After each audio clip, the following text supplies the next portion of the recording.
chosen one. The moment your eyes landed on the word jackpot, something inside you flinched instead of celebrated. Before hope could even stretch its wings, a quieter voice rose up and whispered, "Not for me. It never is." That reaction was not random. It was forged in the fires of repeated disappointment, in seasons where you prayed hard and watched nothing move, where you believed boldly and still had to brace yourself for another letdown. Over time, your nervous system learned to treat big promises like emotional landmines. It convinced you that lowering your expectations was wisdom, that survival was safer than dreaming, that settling was more intelligent than risking another heartbreak. You have become excellent at endurance. You know how to stretch a dollar, how to carry other people's burdens, how to silence your own desires so you can make it through one more month.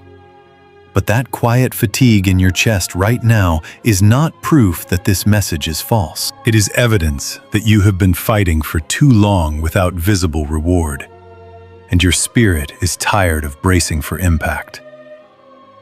What you must understand in this very moment is that this encounter is not accidental. You did not stumble here by coincidence, and this is not another random motivational speech floating across your screen. Heaven orchestrated this precise intersection of time and attention as a divine interruption.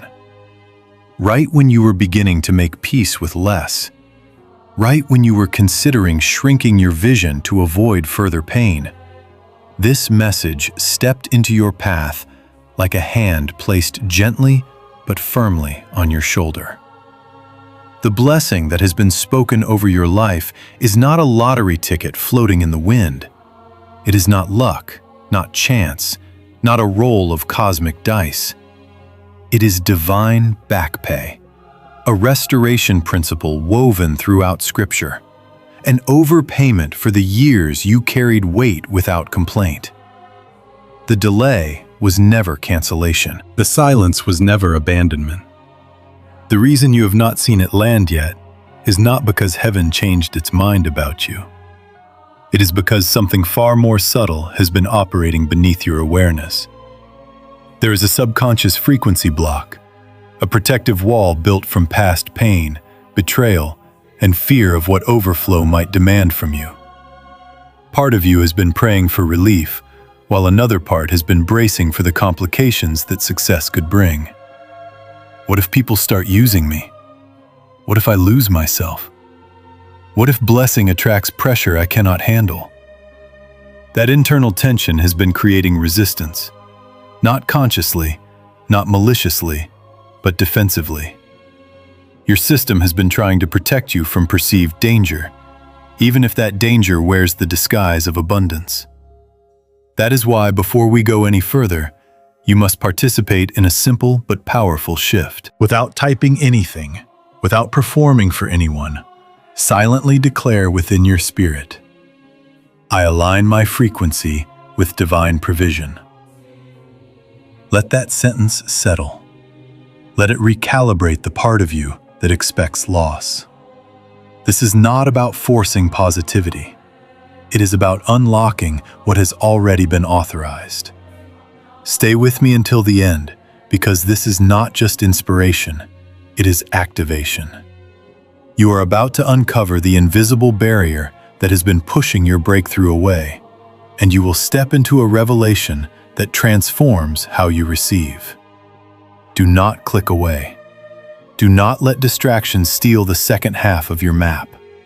What began as silent surrender is being intercepted right now, and by the time we finish, you will not just hope for the jackpot, you will be prepared to hold of. Now, as we move deeper, you must confront what I call the false summit of waiting. Because for a long time, you have been standing on what looked like the peak of endurance, believing that if you could just hold on a little longer, prove your loyalty a little stronger, stretch your faith a little further, then finally the door would open. You were told, directly or indirectly, that your faith was still being tested, that heaven was measuring your patience like a stopwatch, that this prolonged delay was a spiritual exam you had not yet passed. And so you tightened your jaw and tried to believe harder. You monitored your thoughts. You corrected your language. You rebuked doubt every time it surfaced.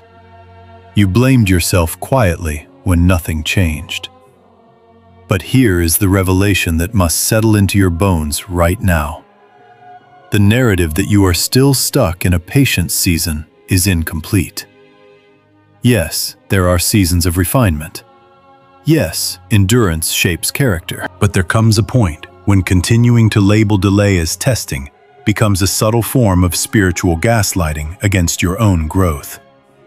You are not still in kindergarten faith. You are not failing some hidden exam because you occasionally feel tired. The idea that the manifestation has not appeared because you do not believe strongly enough is a distortion.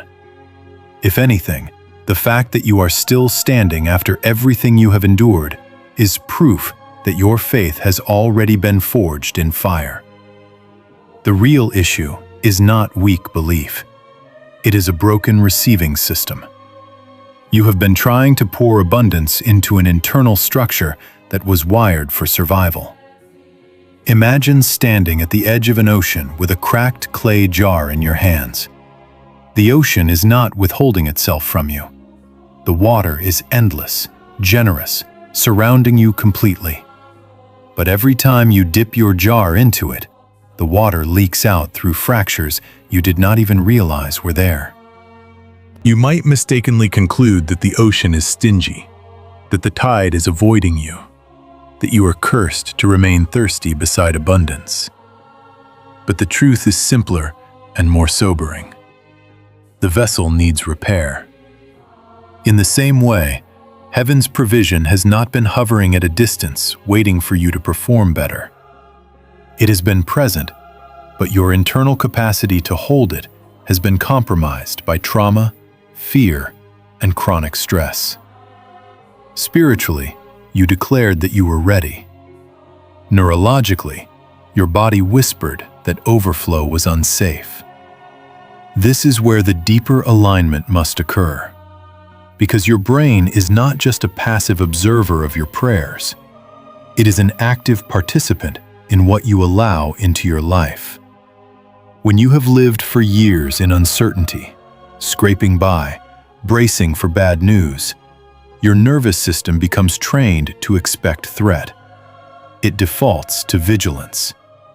It interprets sudden increase as instability. So when opportunity approaches, even legitimate opportunity, your internal alarms flicker on.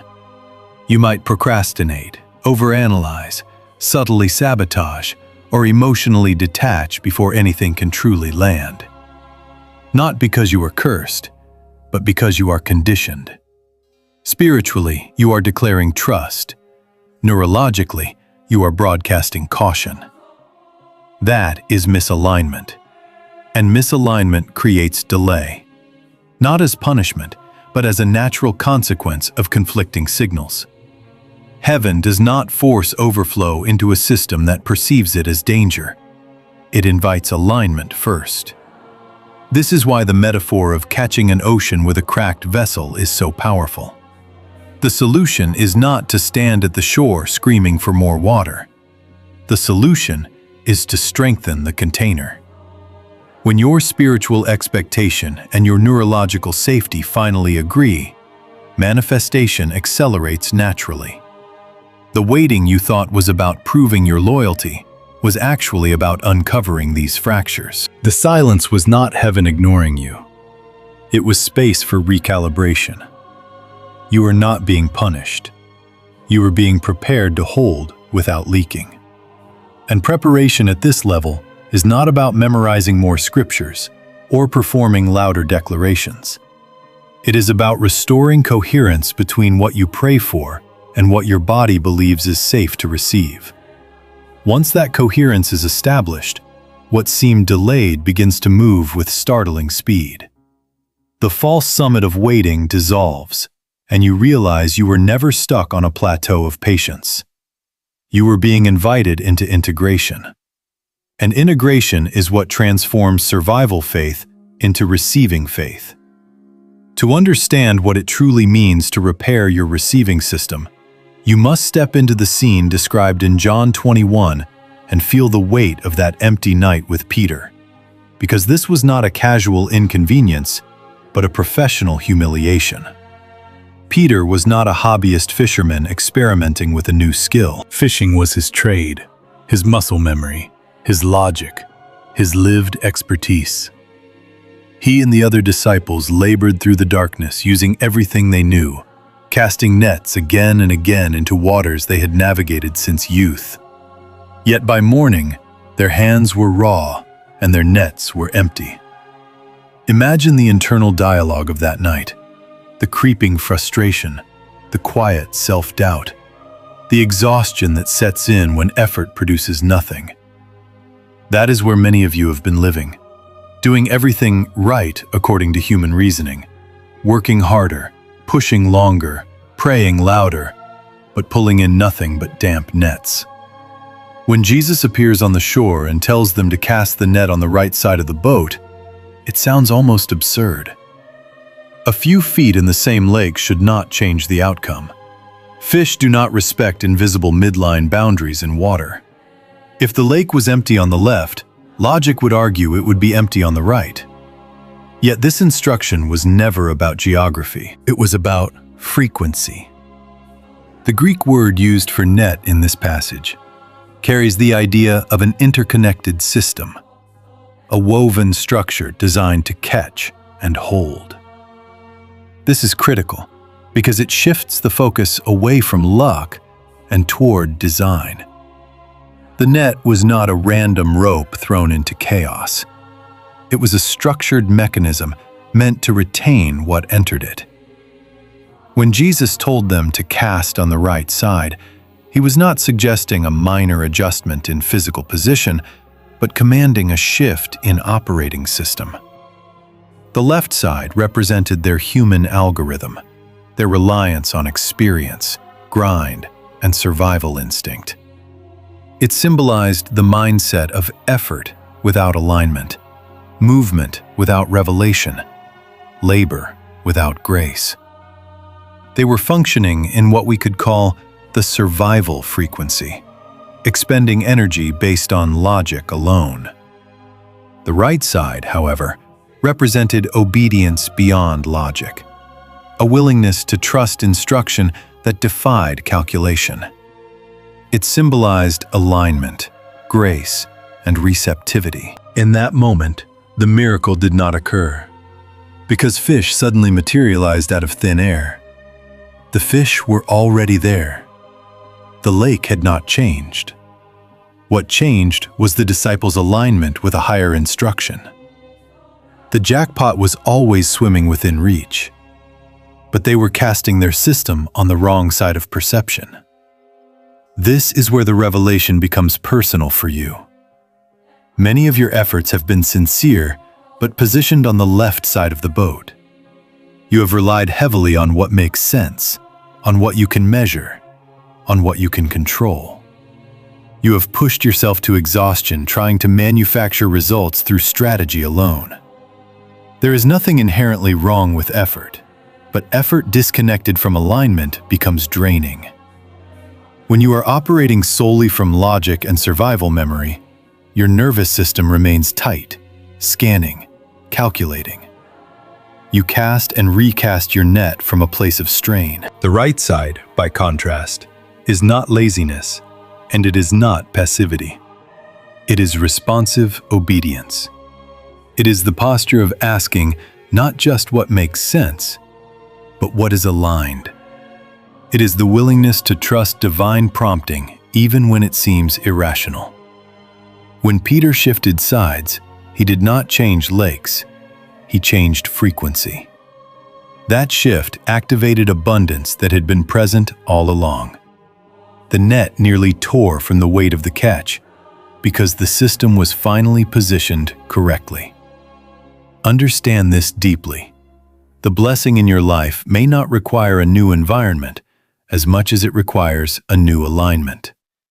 The opportunity may already be circling, The provision may already exist within your relational, professional, or spiritual ecosystem. But as long as you cast from the left side of exhaustion and survival, you will experience repeated emptiness. When you move to the right side of alignment and grace, the same waters respond differently. The jackpot was not late. It was waiting for your system to match its frequency. As you begin to understand that alignment, not effort alone, is the missing key, you must now face something even more intimate. Because beneath your prayers for overflow, there has been a quieter emotion you rarely admit out loud. And that is the hidden fear of what would actually happen if the blessing fully arrived. On the surface, you say you want financial breakthrough, stability, recognition, expansion. But underneath those declarations, there are questions that tighten your stomach the moment you imagine sudden increase. If I actually receive this level of wealth, will people treat me differently? Will I become someone I do not recognize? Will relationships shift in ways I cannot control? Will expectations multiply? Will I be pressured to carry even more than I already do? You have spent years being the dependable one, the responsible one, the strong one who absorbs stress so others can breathe. In that role, scarcity became familiar. It was painful, but it was predictable. Overflow, by contrast, feels unpredictable. You have seen what money does to families when insecurity is unresolved. You have witnessed jealousy fracture friendships. You have observed how success can attract manipulation. So part of your subconscious does not view abundance as relief. It views it as risk. This fear did not emerge from weakness. It was shaped by lived experience. If you grew up around poverty, you learned early that resources were scarce and survival required vigilance. If you have experienced betrayal, you learned that visibility can make you a target. If you have been used in the past, you learned that giving too much can leave you empty. All of these memories quietly inform how your nervous system reacts to the idea of overflow. Even when your spirit says yes to blessing, your body whispers caution. That whisper is powerful because your nervous system does not differentiate between emotional memory and present reality. When you imagine sudden wealth or dramatic increase, it scans for associated threats. It recalls arguments over money, resentment from others, pressure to provide, fear of losing control. In response, it subtly tightens. That tightening is not just emotional, it is physiological. Your brain shifts into survival mode, into heightened beta activity, scanning for danger rather than preparing to receive. In that state, anything large feels destabilizing. This is why some opportunities seem to slip through your hands or feel overwhelming instead of exciting. It is not because you lack faith. It is because your internal safety system has not yet been recalibrated to interpret blessing as safe. And here is where compassion must enter the process. You are not foolish for feeling this way. You are not spiritually immature for hesitating when you picture massive change. Fear of overflow is often a sign that you understand the weight of responsibility that comes with it. You know that influence requires integrity. You know that resources require stewardship. You know that visibility requires strength. The problem is not that you recognize the weight. The problem is that your nervous system is responding to the weight as if it is crushing rather than empowering. There is a difference between respecting the magnitude of a blessing and bracing against it.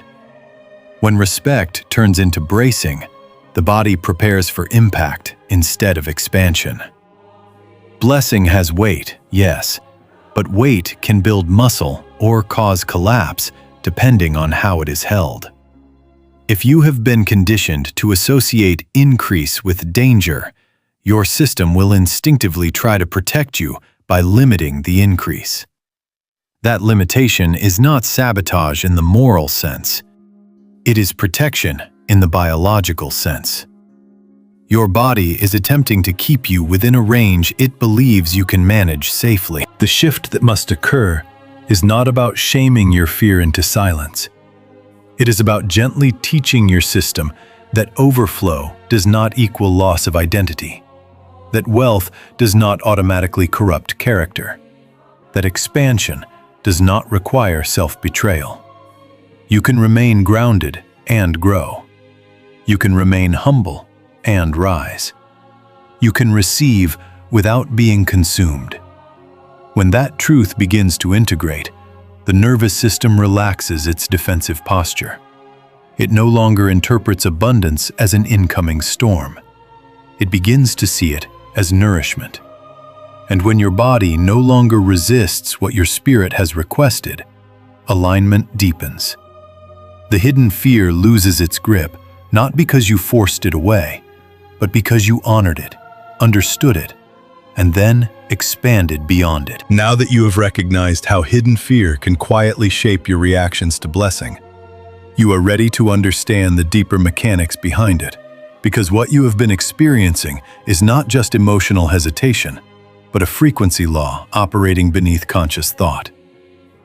Your brain functions in patterns of electrical activity known as brain waves, and two of these patterns are especially relevant to your spiritual and practical life: beta and theta.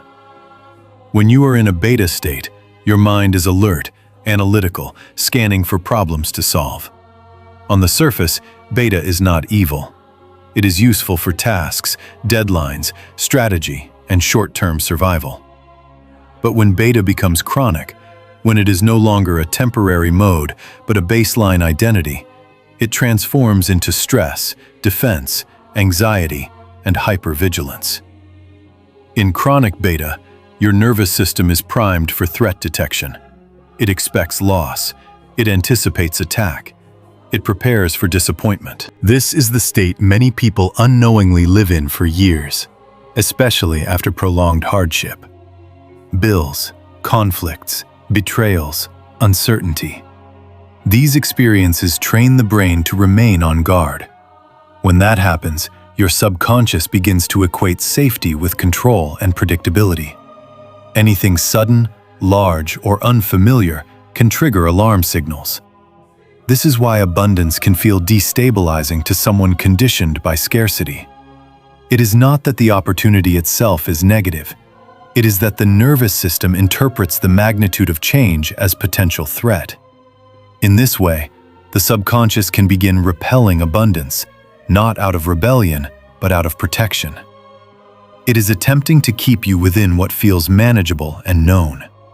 The irony is that the very system designed to keep you safe can prevent you from stepping into expansion. Contrast this with theta, a brainwave state associated with deep relaxation, intuition, creativity, and spiritual receptivity. In theta, the body is not bracing. The mind is not scanning for danger. Instead, it becomes receptive and coherent. This is often the state people enter during deep prayer, meditation, or moments of profound peace. In theta, insight arises without strain. Clarity appears without over-analysis. You sense guidance rather than forcing outcomes. Spiritually speaking, theta aligns with trust and connection. It is the inner posture of leaning into divine presence rather than gripping circumstances with white knuckles. When you think of the right side of the boat, you must begin to understand it not as a physical relocation, but as a shift from chronic beta into sustained theta alignment. The disciples' miracle was not triggered by geographical inches, but by obedience that moved them out of survival reasoning and into surrendered trust. In the same way, the right side in your life is a state of being. It is the internal shift from constant calculation to calm responsiveness. It is the movement from anxiety-driven striving to grace-centered action. When you operate in chronic beta, you cast your net with tension. When you operate in theta, you cast with expectancy and composure. Expanding your vessel capacity, therefore, requires more than positive affirmations. It requires teaching your nervous system that peace is safe. It requires practicing stillness until your body no longer interprets quiet as vulnerability. As your baseline shifts toward theta, your internal container strengthens. You are no longer leaking through panic or shrinking through fear. Instead, you begin to hold possibility without bracing. Opportunities do not automatically trigger defensive narratives. You can assess them calmly. You can sense alignment intuitively. You can steward growth without feeling overwhelmed. This is not mystical escapism. It is integrated living. When your brain and spirit harmonize in a receptive state, you become a stable vessel. And stability is what allows abundance to remain. The frequency law is simple but profound. What you are prepared to hold energetically is what you can sustain physically. When beta loosens its grip and theta becomes familiar, the right side ceases to be a metaphor and becomes your lived experience. Once you understand that your internal state determines what you can sustainably hold, you are ready to apply what I call the vessel capacity rule. Because revelation without practice changes nothing, and insight without discipline evaporates under pressure. Expanding your capacity to receive begins with mental clearance, and this is not about pretending negative thoughts do not exist, but about learning to identify them as intruders rather than truths. For years, poverty thoughts may have echoed through your mind with authority. Phrases like, "This will never work for me," "I always lose at the last minute," "People like me do not rise that high," "Money creates problems," "Success changes people." These statements might feel familiar, even logical, because they were shaped by experience. But familiarity does not equal destiny. When such thoughts surface, your task is not to wrestle them into submission or shame yourself for thinking them. Your task is to observe them with calm awareness and label them accurately. This is a poverty narrative, not a prophecy. This is a memory, not a mandate. By naming the thought without merging with it, you weaken its grip.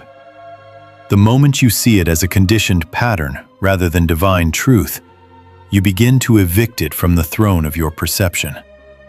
Mental clearance is the daily discipline of refusing to let outdated survival scripts occupy space in a vessel preparing for overflow.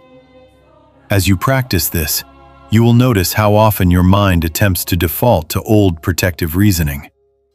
Each time you gently but firmly redirect, you reinforce a new internal architecture capable of holding increase. From this internal clearing, you must then establish what can only be described as a silent boundary.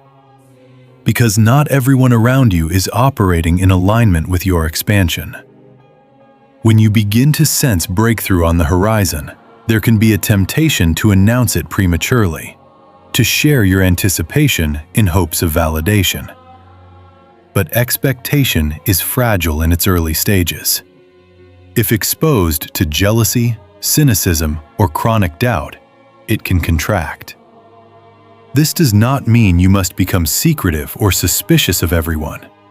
It means you must be discerning. Protecting your expectation is an act of stewardship. You do not need to broadcast your faith to prove it exists. Let your alignment be intimate before it becomes visible.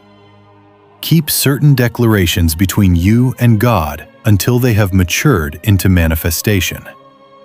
This silent boundary prevents external beta frequencies from destabilizing your emerging theta posture. As your vessel strengthens through mental clearance and protected expectation, you then apply frequency anchoring.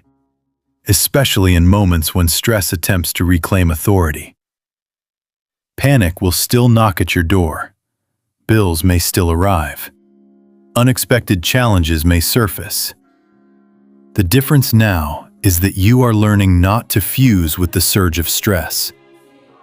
When your chest tightens or your thoughts begin racing, practice stepping back internally. Imagine yourself observing your own reaction as if from a slight distance. You are not denying the circumstance. You are choosing not to become consumed by it. This subtle shift interrupts the automatic spiral into chronic beta. By observing stress without participating in its drama, you reduce its intensity. The nervous system begins to understand that activation does not require escalation. In that space of observation, you create room for theta peace to enter. Peace is not forced. It is invited through non-reactivity. Each time you respond with steadiness instead of panic, you train your system to perceive challenge as manageable rather than catastrophic. Over time, this rewiring becomes your new baseline. Lowering beta is not achieved by suppressing emotion, but by expanding awareness. Inviting theta is not mystical escapism, but intentional recalibration. Through mental clearance, silent boundaries, and frequency anchoring, your vessel thickens. The cracks formed by fear begin to seal. What once leaked through anxiety now settles within stability. And as stability deepens, abundance no longer feels like a threat, but like a natural next step in a system that has learned how to hold it. As you commit to strengthening your vessel through awareness and discipline, you may find yourself asking a very practical question. Because while these principles are profound, you still live in a world of deadlines, responsibilities, and constant stimulation. And the idea of sustaining theta peace can feel distant when your phone keeps buzzing and your obligations keep calling. In ancient times, mystics withdrew from society for years to cultivate the inner stillness required to access deeper states of consciousness. They fasted, meditated in deserts, separated themselves from distraction, and trained their minds through extreme discipline. That path was powerful, but it was also designed for a different era. You are not living in a cave. You are navigating a modern battlefield filled with digital noise, financial pressure, and relational complexity. Expecting yourself to brute force your way into sustained theta through sheer willpower can become another source of frustration. This is where the concept of a modern bridge becomes essential. Brainwave entrainment offers a practical way to assist the transition from chronic beta into restorative theta without requiring decades of isolation. At its core, brainwave entrainment is the use of specific sound frequencies to gently guide the brain into different patterns of activity. The brain naturally synchronizes with rhythmic stimuli. When exposed to carefully calibrated audio frequencies, it begins to mirror those rhythms, shifting from stress-dominant patterns into calmer, more coherent states. This is not mysticism detached from science. Even researchers connected to aerospace and neuroscience institutions have explored how frequency exposure can influence cognitive performance and emotional regulation. Studies connected to agencies such as NASA have examined how controlled sound frequencies affect mental states, focus, and neurological balance. What ancient mystics accessed through years of discipline, modern neuroscience now understands in measurable patterns of electrical activity. This does not replace spiritual practice. It complements it. Think of brainwave entrainment as sacred technology, not in the sense of superstition, but in the sense that it bridges physical biology with spiritual intention. When you expose your brain to specific theta-inducing frequencies, you are not bypassing faith. You are assisting your nervous system in relaxing its defensive posture. The shift becomes smoother, less forced, more sustainable. The tool, often referred to as the genius wave, is one such application, designed to guide the brain into coherent theta states in a short, consistent practice. It functions like a tuning fork. When a tuning fork vibrates at a certain pitch near another instrument, the second instrument begins to resonate in harmony. In the same way, your brain begins to resonate with the frequency it is exposed to. Instead of wrestling your thoughts into silence, you allow the sound pattern to gently pull you towards stillness. A daily practice of around 7 minutes may seem simple, almost unimpressive compared to grand spiritual rituals. But simplicity is often where power resides. 7 minutes of intentional recalibration can begin to retrain your nervous system to recognize peace as familiar. Over time, the baseline shifts. You respond differently to stress. You recover faster from setbacks. You notice intuition rising more clearly. This is not about becoming passive or detached from responsibility. It is about aligning your physical body with the spiritual destiny you have already claimed. When your biology cooperates with your belief, manifestation flows with less resistance. The modern bridge does not remove the need for integrity, obedience, or discernment. It strengthens your capacity to embody them. By consistently guiding your mind into theta, you reinforce the right-side alignment we discussed earlier. Your vessel stabilizes at a higher frequency. And when that stabilization becomes habitual, you no longer have to force calm under pressure. Calm becomes your starting point. In that state, your spiritual declarations are no longer contradicted by a panicked nervous system. They are supported by a body trained to receive without fear. As your vessel strengthens and your frequency stabilizes, you must now prepare for what consistently happens at the threshold of manifestation. Because breakthrough does not arrive in a vacuum, and expansion rarely unfolds without resistance. And this is where you must understand the pattern of the 3 pre-jackpot confrontations that tend to surface precisely when alignment deepens and blessing draws near. The first confrontation often arrives disguised as urgency, what can only be described as the fake emergency. And it is not random chaos, but a calculated attempt to pull you back into chronic beta survival.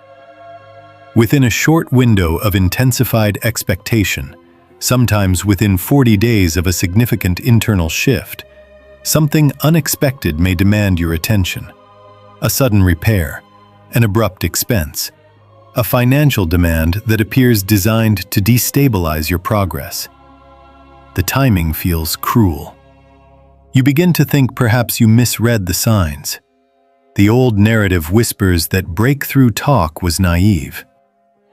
What is actually happening in this moment is a direct attempt to shock your nervous system back into panic. The fake emergency thrives on reaction. It wants your heart rate elevated, your thoughts spiraling, your declarations reversed. It wants you to speak from fear, to say, "I knew it. Nothing ever changes. I am back at the beginning." When you respond in panic, beta regains control, and the cracks in your vessel reopen. This is why your response must be counterintuitive. When the fake emergency appears, you do not deny the situation, but you refuse to dramatize it. You handle it quietly. You take necessary action without internal collapse. You mentally decree that provision is already secured, even if logistics are still unfolding. Silence becomes your shield. Not silence as avoidance, but silence as grounded composure. By refusing to leak anxiety into the atmosphere, you prevent the temporary demand from becoming a permanent derailment. The fake emergency loses power when it fails to provoke emotional chaos. From there, If urgency does not succeed, the second confrontation often presents itself with the opposite flavor. Not as threat, but as opportunity. What can be called the gilded opportunity. This one feels exciting. It promises speed. It suggests relief without process. Someone offers a shortcut to wealth, an investment that sounds too good, a partnership that seems ideal on paper, a relationship that accelerates intimacy with dazzling intensity. Yet embedded within it is a subtle compromise. Perhaps it requires bending your integrity slightly, ignoring a red flag, overlooking a misalignment in values, moving faster than your inner clarity supports. The gilded opportunity targets your impatience. It exploits your fatigue from waiting. It whispers that you deserve a break and that this is the answer you prayed for. But here is where frequency discernment becomes crucial. Before you evaluate the numbers or the promises, check your internal state. Does this bring quiet, grounded peace? Or does it bring frantic excitement mixed with subtle tension? Theta alignment feels calm, even when it is bold. Beta-driven temptation feels urgent, almost breathless. Confusion, pressure, and the sense of having to decide immediately are indicators that the offer may be counterfeit. Counterfeit blessings mimic the appearance of breakthrough while bypassing alignment. Accepting them can entangle you in complications that drain the very abundance you sought. Rejecting a gilded opportunity is not foolishness. It is stewardship. When you walk away from something that sparkles but lacks integrity, you signal to heaven and to your own nervous system that you value coherence over convenience. That signal strengthens your vessel further. And if urgency fails and counterfeit sparkle fails, the third confrontation often arrives in a quieter but more emotionally intense form: extreme isolation. Suddenly, you may feel misunderstood by those closest to you. Decisions that once seemed normal to them now draw criticism. Your quiet confidence may be interpreted as arrogance. Your refusal to panic may be mistaken for denial. People who once encouraged you may question your direction. The isolation feels heavy because humans are wired for connection. The temptation here is not financial, it is relational. You may feel pressure to explain yourself, to justify your new boundaries, to seek reassurance that you are not delusional. But understand this clearly. When your frequency shifts, not everyone can interpret it. Those still operating from chronic beta may misread your calm as detachment. They may project their own anxiety onto your steadiness. If you begin over-explaining, over-defending, or shrinking to maintain comfort for others, you dilute your alignment. Extreme isolation is designed to make you crave validation more than truth. The correct response is, again, rooted in silence. Not cold silence, but anchored silence. You do not cut people off in anger. You simply refuse to abandon your inner clarity to soothe their discomfort. You stand firm without hostility. You allow misunderstanding to exist without letting it define you. Over time, those who are aligned will adjust. Those who are not may drift away. This is painful but necessary. Expansion sometimes requires pruning. Across all three confrontations, urgency, counterfeit acceleration, and isolation, the underlying theme is the same. Each attempts to disrupt your internal coherence before manifestation stabilizes. The fake emergency attacks your sense of security. The gilded opportunity attacks your integrity. Extreme isolation attacks your identity. When you remain anchored through each one, you prove to yourself that your vessel can hold weight without cracking. The blessing does not collapse you, because you have already faced pressure and chosen alignment. This is not about paranoia or expecting disaster. It is about pattern recognition. Historically, thresholds are accompanied by testing. Not testing to determine your worth, but testing to reveal your stability. When you navigate these confrontations with composure, you graduate into a different level of stewardship. The jackpot, whatever form it takes in your life, financial, relational, vocational, requires not just desire, but maturity. By responding with silence instead of panic, discernment instead of impulse, and steadiness instead of defensiveness, you demonstrate that your internal environment is ready. And readiness is what transforms promise into possession. And as you continue standing in this heightened awareness, you begin to realize that these three confrontations are not random storms, but diagnostic mirrors, revealing how deeply your transformation has taken root. The fake emergency does not just test your finances, it tests your nervous system. It exposes whether your peace is conditional on perfect circumstances or whether it has become embodied. When the unexpected bill arrives or the sudden disruption knocks at your door, there is a split second where your old identity tries to resurface. That former version of you, the one conditioned by scarcity, wants to react immediately, to speak words of defeat, to rehearse worst-case scenarios before evidence even forms. But now there is another voice present, quieter yet stronger, reminding you that urgency does not equal catastrophe. In that moment, your growth becomes tangible. You feel the surge of adrenaline, but you do not surrender to it. You breathe. You respond strategically instead of emotionally. This is not denial. It is dominion over your internal climate. And something profound happens when you refuse to dramatize the fake emergency. You interrupt the pattern that once governed your life. The nervous system learns that activation does not require collapse. Each calm response rewires you further into stability. The emergency often resolves with far less devastation than anticipated, sometimes even opening unexpected pathways of provision. What looked like an attack becomes evidence that your foundation holds. Then, when the gilded opportunity surfaces again in some form, you recognize that temptation does not always appear as something obviously destructive. It can wear the clothing of answered prayer. This is why discernment must be anchored in frequency rather than appearance.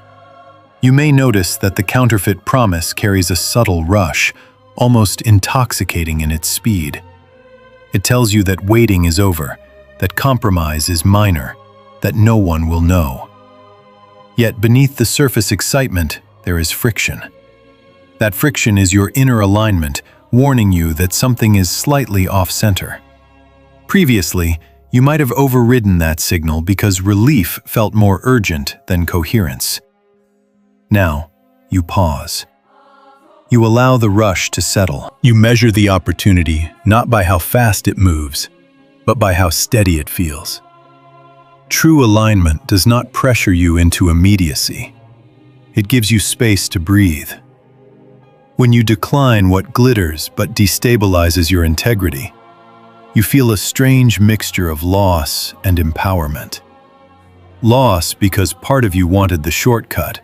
Empowerment because you chose long-term alignment over short-term thrill. That choice strengthens your trust in yourself. And trust in yourself is essential for holding sustained increase. As the cycle continues, extreme isolation may intensify before it dissolves. There can be moments when the loneliness feels sharper than any financial stress. You may sit in rooms where conversations no longer resonate the same way. You may feel as though your internal evolution has outpaced your environment. The instinct to shrink for comfort may whisper seductively. It suggests that if you just tone yourself down, explain more, justify less, everything will feel easier. But ease purchased through self-betrayal is expensive in the long run. So you choose to remain rooted. You speak when necessary, but you do not overdefend. You let silence protect what words would dilute. And gradually, something shifts. Either those around you begin to sense the steadiness and respect it, or new connections emerge that reflect your current frequency.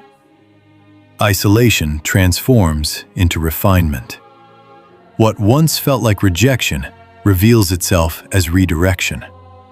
Through each confrontation, your identity clarifies. You are no longer the person who reacts first and reflects later. You are no longer the person who trades integrity for acceleration. You are no longer the person who seeks constant approval to validate inner knowing. The three confrontations lose their intimidation because you recognize them as thresholds, not final verdicts. They become confirmations that you are approaching something substantial. Pressure increases near expansion because expansion requires reinforcement. The weight of blessing demands structural strength. And strength is not built in comfort, but in conscious response. When you look back after navigating these waves, you will notice that your peace is not fragile anymore. It is resilient. Your confidence is not loud. It is grounded. Your faith is not frantic. It is embodied. And at that level of embodiment, the jackpot is no longer something you chase. It becomes something that finds you. Prepared, steady, and capable of holding it without losing yourself. Now that you understand the pattern of confrontation and the discipline required to remain steady, you must see how this transformation looks in lived reality. Because principles become powerful when embodied. And this is where the testimony pattern reveals itself, not as fantasy, but as structured alignment unfolding over time. There was someone, not long ago, who found themselves drowning in debt so heavy it felt like a physical weight pressing against their chest each morning before they even opened their eyes. Their bank account was negative more often than positive. Sleep was fragmented by worry. Every notification from their phone triggered a spike of adrenaline. They were operating entirely in beta panic, scanning constantly for the next threat, rehearsing worst-case scenarios in their mind before breakfast. In that state, every opportunity felt either overwhelming or suspicious. They prayed, but their prayers were laced with desperation. They asked for breakthrough, but their nervous system trembled at the idea of change. The pattern was clear. Chronic stress, reactive decisions, momentary hope followed by deeper fear. When they first encountered the concept of frequency alignment and vessel capacity, they were skeptical. It sounded abstract compared to the tangible numbers screaming at them from overdue statements. Yet something within them recognized the deeper truth that survival mode had become their identity. They made a decision that felt almost radical at the time. Instead of trying to control every external variable, they would begin by recalibrating their internal state. They started practicing the theta shift deliberately. Each day, even when anxiety felt justified, they carved out a small window of time to lower the noise. They used frequency tools consistently, not as escapism, but as retraining. 7 minutes turned into a daily ritual. At first, the mind resisted. Thoughts intruded. Bills resurfaced mentally. But they persisted, understanding that repetition builds familiarity, and familiarity builds stability. Alongside this, they applied the vessel capacity rule. When poverty thoughts surfaced, they did not indulge them. They labeled them as remnants of conditioning. They stopped denouncing their desperation publicly. No more dramatic social media posts about how unfair life felt. No more seeking validation through complaint. This was not suppression. It was stewardship. They realized that broadcasting panic only amplified beta frequency within themselves and those around them. Instead, they established silent boundaries. They shared only what was necessary. They handled responsibilities without emotional spectacle. When unexpected expenses arose, they responded with quiet composure rather than narrative collapse. This shift did not immediately erase the dead, but something subtle began changing. Their nervous system softened. Decisions were made with clarity instead of urgency.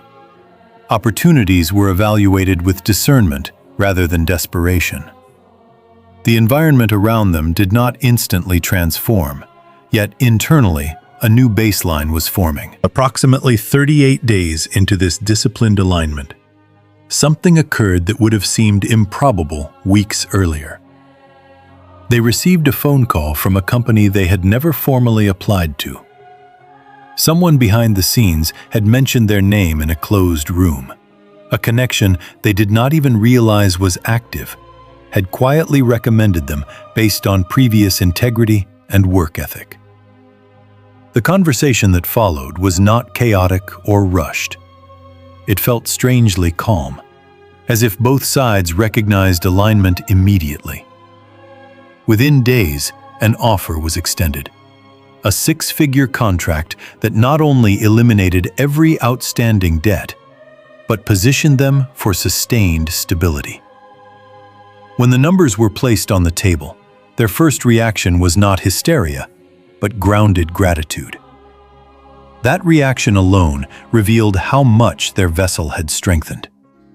Months earlier, such an opportunity might have triggered panic, self-doubt, or impulsive negotiation out of fear of losing it. Now they were steady. They reviewed terms carefully. They accepted with confidence. The breakthrough did not feel like a lightning strike from nowhere. It felt like the natural landing of something their system was finally prepared to hold. The key insight from this testimony pattern is not that miracles are reserved for a select few.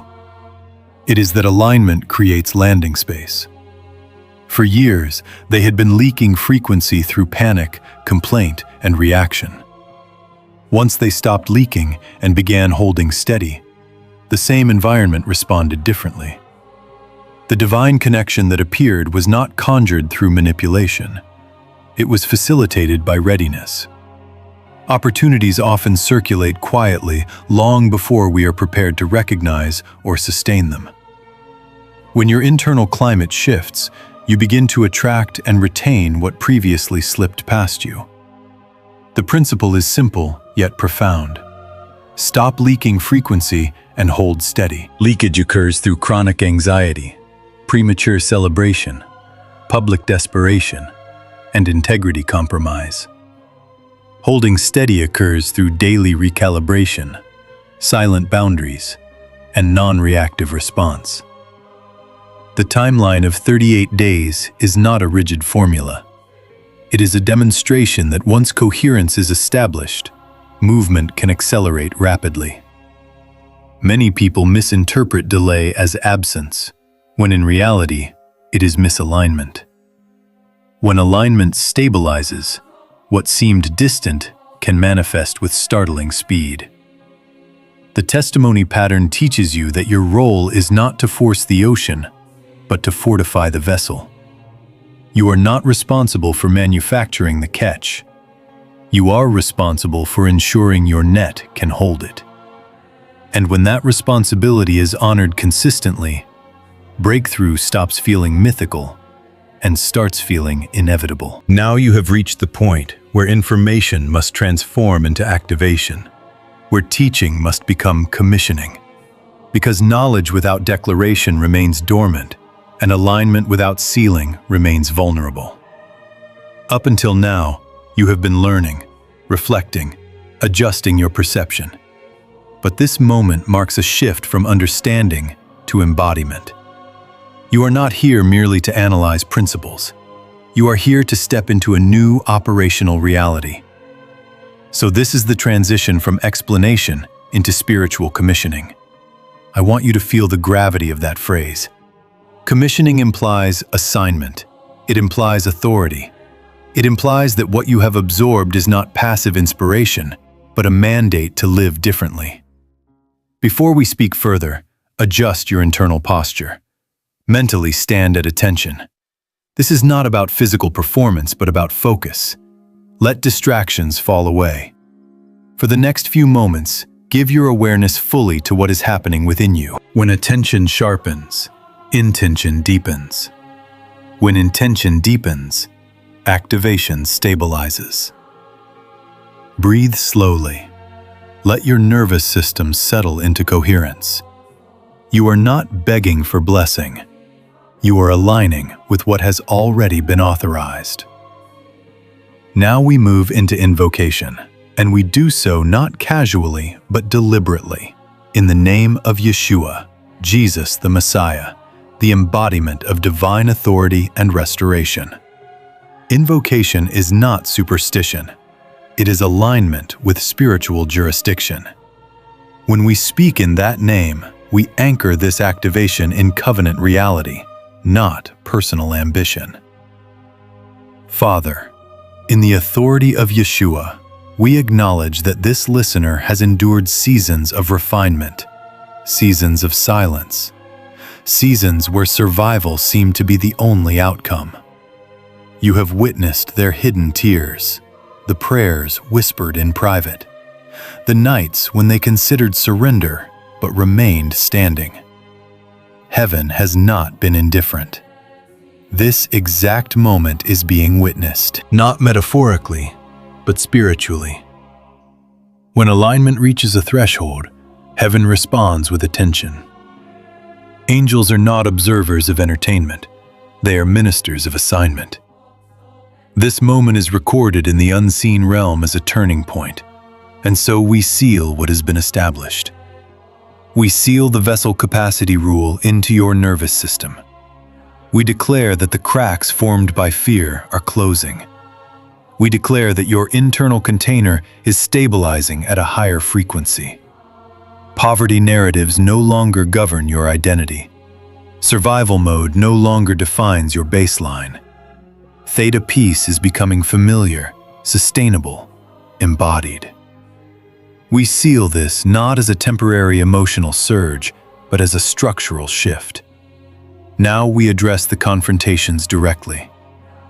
In the name of Yeshua, we bind the fake emergency. We declare that sudden financial demands will not destabilize your peace. They will not provoke reactive collapse. You will respond strategically and calmly. The gilded opportunity is exposed before it arrives. Counterfeit acceleration will not seduce you. Any offer requiring integrity compromise will be revealed clearly and rejected without regret. Extreme isolation will not fracture your confidence. Misunderstanding will not cause you to shrink. You will remain rooted in clarity, even when others misinterpret your quiet strength. Each confrontation is disarmed in advance because awareness dissolves ambush. Now we declare a manifestation window, not as superstition, but as alignment with spiritual timing. Within the next 40 days, you will observe tangible evidence of dimensional shift. Doors that have remained rusted will begin to open. Conversations that seemed improbable will initiate. Opportunities aligned with your integrity will surface without frantic pursuit. This is not pressure to perform. It is expectancy grounded in coherence. 40 days in Scripture often symbolize transition and preparation, culminating in breakthrough. You have been prepared. Now you step into expression, and over your life we declare the principle of shalom. Shalom is not mere peace. It is wholeness, restoration, completion, and disproportionate recompense. It is the biblical promise that years consumed by locusts can be restored in measure exceeding what was lost. We decree disproportionate restoration. Where there was depletion, there will be overflow. Where there was humiliation, there will be honor. Where there was debt, there will be stability. Not incrementally alone, but in ways that feel almost excessive compared to previous loss. This is not arrogance, it is covenant principle. When alignment meets readiness, restoration accelerates. Now you must participate consciously. In your spirit, declare quietly but firmly, I am ready. Not ready for chaos, not ready for ego inflation. Ready for stewardship. Ready for responsibility. Ready to hold without leaking. Let that declaration anchor deeply. Heaven has heard. This is the sealing ceremony. You are no longer operating from survival reflex.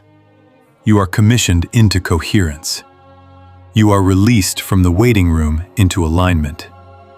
Remain still for a few breaths. Let the activation settle. Peace is not fragile here. It is established. And from this establishment, manifestation begins to move toward you with clarity and order. And now we arrive at the place where everything converges, the place where reflection turns into release, where preparation meets permission, where you step fully out of what felt like a long and narrow waiting room and into open air. For a long time you believed you were being held back, delayed, perhaps even overlooked. You labeled entire seasons as waiting, assuming that breakthrough was suspended somewhere outside your reach until an invisible clock completed its countdown. But what you now understand is that the waiting room was never a prison.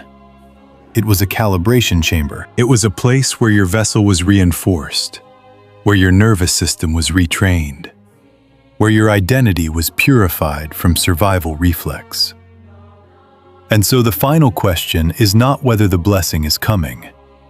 The final question is whether you will steward it with maturity when it lands. Stewardship is not glamorous. It is quiet consistency. It is alignment maintained after excitement fades. It is integrity sustained when no one is applauding. Are you ready not just to receive, but to manage? Not just to celebrate, but to remain stable? Not just to hold wealth, but to hold wisdom alongside it? Let that question move through you honestly. This is not about passing another test. It is about confirming your readiness. And readiness is no longer measured by desperation. It is measured by peace. If your spirit feels steady as you imagine expansion, if your breath remains even as you picture increase, that steadiness is evidence. So now, with clarity and calm authority, make the mental decree that seals this entire journey. Say within yourself, I am ready. Not with frantic enthusiasm, but with grounded conviction. I am ready to receive without fear. I am ready to act without panic. I am ready to hold without leaking. Let those words settle deeply. They are not a performance. They are alignment spoken aloud within your consciousness. When you say, I am ready, you are not convincing heaven. You are confirming coherence within yourself. And as that coherence locks into place, something shifts subtly but decisively. You are commissioned into a new frequency. Commissioning does not always arrive with fireworks. Sometimes it feels like a quiet internal click, like a door unlocking that you did not realize had been sealed. The frequency you now inhabit is not survival-driven. It is receptivity anchored in stability. You no longer chase blessing from a place of lack. You position yourself from a place of readiness. That is the difference between striving and alignment. Striving pushes. Alignment attracts. You have done the work of strengthening the vessel. You have faced the hidden fears. You have practiced the silence, the boundaries, the anchoring. You have prepared for the confrontations, and learned not to collapse under pressure. This is what qualifies you for release. And so hear this clearly. You are officially released from the waiting season. The waiting room door is open. You are not required to sit there any longer rehearsing what went wrong in the past or bracing for what might go wrong in the future. The season of calibration has fulfilled its purpose. Now movement begins. Movement does not mean reckless action. It means responsive obedience. It means taking steps when clarity presents itself. It means saying yes when peace confirms alignment. It means declining when tension signals misdirection. You walk forward not with anxiety, but with awareness. Before you rush to the next task, however, there is one final instruction. Sit in silence, just for a moment. Let the presence settle fully. Let the activation root itself in your nervous system.